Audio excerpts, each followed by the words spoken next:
as well as the humanities, things like history and the arts. But I am always deeply inspired when I talk to someone who loves biology or who loves maths, because they can describe things like the beauty of equations or the way that they look at a certain animal and what they can learn about it from dissecting it, for instance, or anything else like that, the scientific names, where they come from.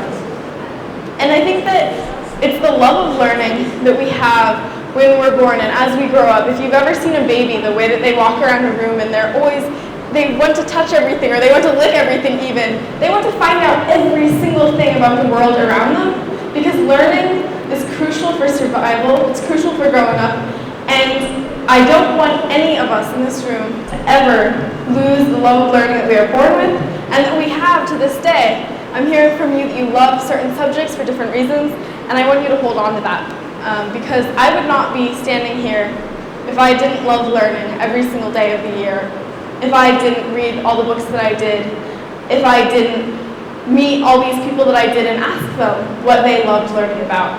So never forget that you're always a learner. Whether you become a teacher, or whether you become an engineer, whether you become an artist, whatever you do, remember that you're always a learner. It doesn't stop when you graduate school, it doesn't stop when you leave college, and it doesn't stop when you get a job. I think that learning is what keeps us alive and what keeps us happy as well. So, in conclusion, what I've learned from my years of teaching and writing and traveling, as well as being a student myself, is that you can teach everyone around you, that you have something that you are passionate about, that maybe you are going to become an expert on, but more importantly, you have something to learn from everyone around you. I learned it because I couldn't spell a simple word, and I realized that I should have something to learn from the students I was working with. And you can also use the internet for a lot more than chatting, for a lot more than getting your news. You can use it for social good. You can use it to change the world. And never let anyone tell you that you cannot change the world simply because you are young, simply because you might not have all the resources at your disposal, simply because you're not a government or a big NGO. You can do small things in your community that will have ripple effects. And I think that you should, even though it's been said a lot, dream big.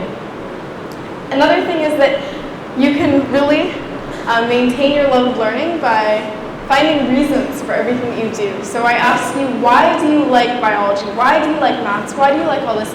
Because I think that it helps us in school, in our learning, to really have an understanding of why we love certain things. And it also helps us explain our love of learning to others. Now, I'd love to answer any questions that you might have really quickly, so if you have a question you'd like to ask, please raise your hand.